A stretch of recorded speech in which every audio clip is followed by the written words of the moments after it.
வணக்கம் friends.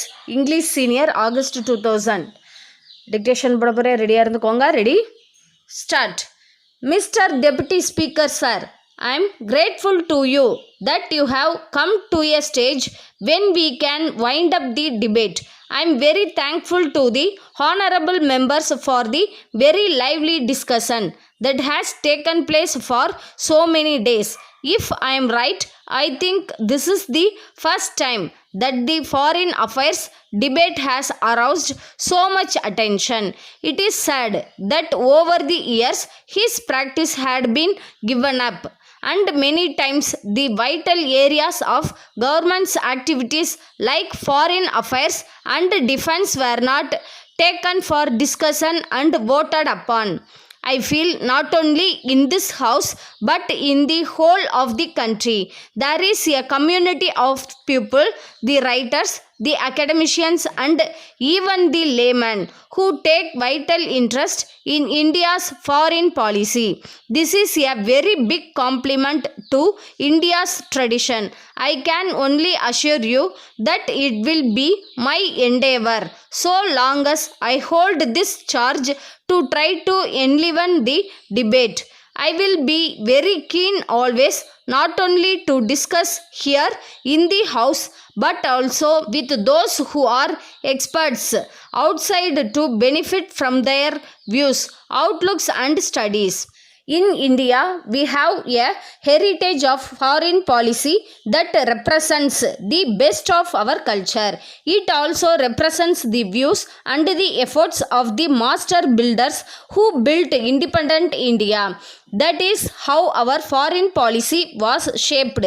We did make many mistakes, yet those who were shaping the policies had both the candor and the courage to stand up in the house and to accept the mistake they made.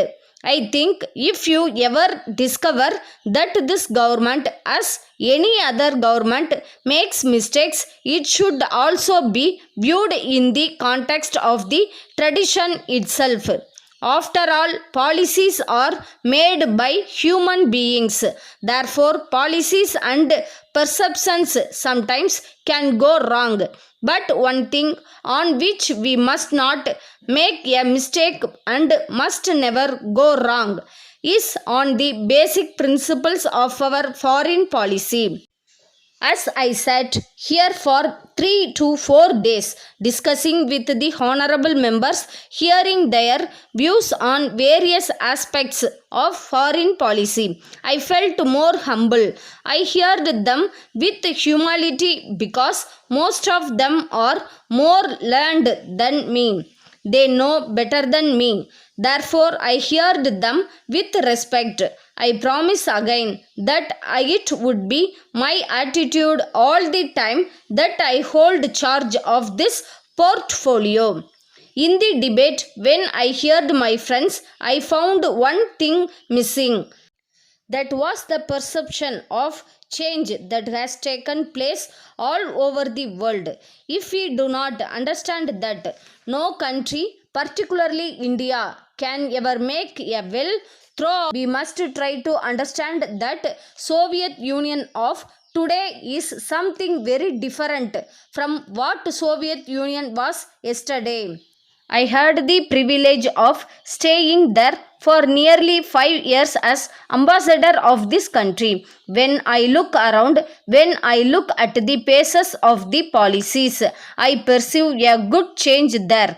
This tremendous change should be and should have been the subject of debate here. There may not be a consensus on that. When learned members are sitting here, I was hoping that we would try to spell out and try to share with each other as to how we understand the change.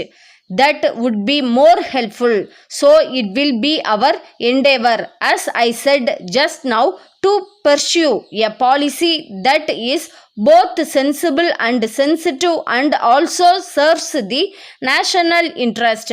Thank you very much.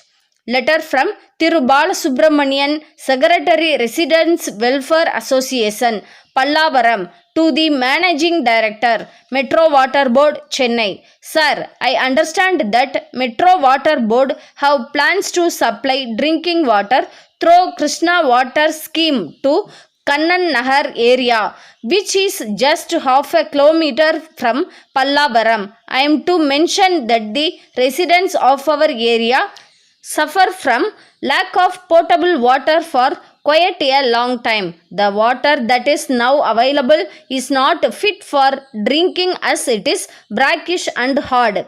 At present, the residents are using mineral water for drinking purpose, which affects their monthly budget very much. Utility cannot be availed by people belonging to economically weaker sections because they may not be able to spare money to spend for this purpose. Hence, I would like to request you kindly to extend the Krishna Water Scheme to our area also when it is made available to our neighboring colonies.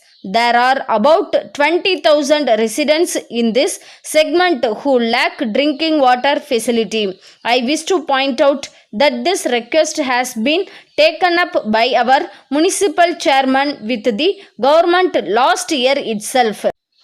The then secretary to the government was also favorable to this proposal, but yet it is getting delayed for reasons not known to us. I am confident that you will do the needful in the matter. I request suitable early action by the government in this regard. Yours faithfully.